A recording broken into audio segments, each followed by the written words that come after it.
guddaa galatooma baay'ee gammanneerra machuudhaan asirratti argamneerra. Katamoo dhugaa bocaar gama bunaa keessummaan kee hunduu nadhii dammaa dhunaa aggaaroo aggaaroo.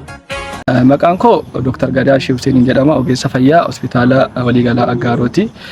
Guyyaa har'aa bulchiinsa magaalaa Aggaarootiin lafa mana jireenyaa ogeessota fayyaatii kennee jira. Kanaafuu dursaan kabajamoo kantiibaa bulchiinsa magaalaa Aggaaroo obbo Naziif Muhammad Aminii fi namoota achi keessatti gahee guddaa taphatan hundaaf bulchiinsa magaalaa Aggaaroo dabalatee maqaa ogeessota hospitaala waliigalaa Aggaarotiin guddaa galatooma baay'ee gammannee jirra. Qacceen keessan rakkatiin ana aragalfii argadheera yoon du'eeyyuu ijoolleen kan kotti aragalfatti. Abdulqaadir Bakar jedhama.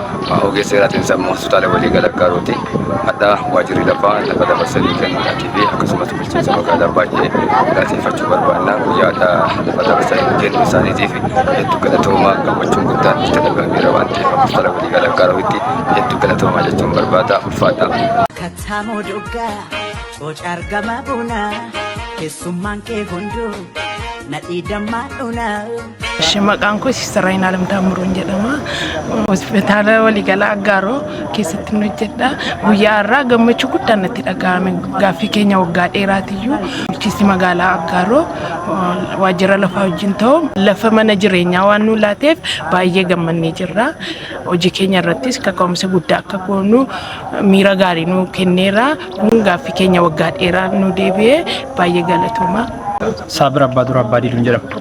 Narsiidha. Ogeessa fayyaa hospitaala waliigalaa Aggaaroo keessan tajaajila. Sababni ani har'a asitti argameefis immoo bulchiinsi magaalaa Aggaaroo lafa mana jireenyaa har'a waan dabarsee nu kenneef lafa kana fudhachuuf asitti argamne baay'ee miira gaariidhaan gammachuudhaan asirratti argamneerra. Katamoo dhugaa bocaar gama bunaa keessummaan kee hunduu nadhii dammaa dhunaa aggaaroo aggaaroo aggaaroo.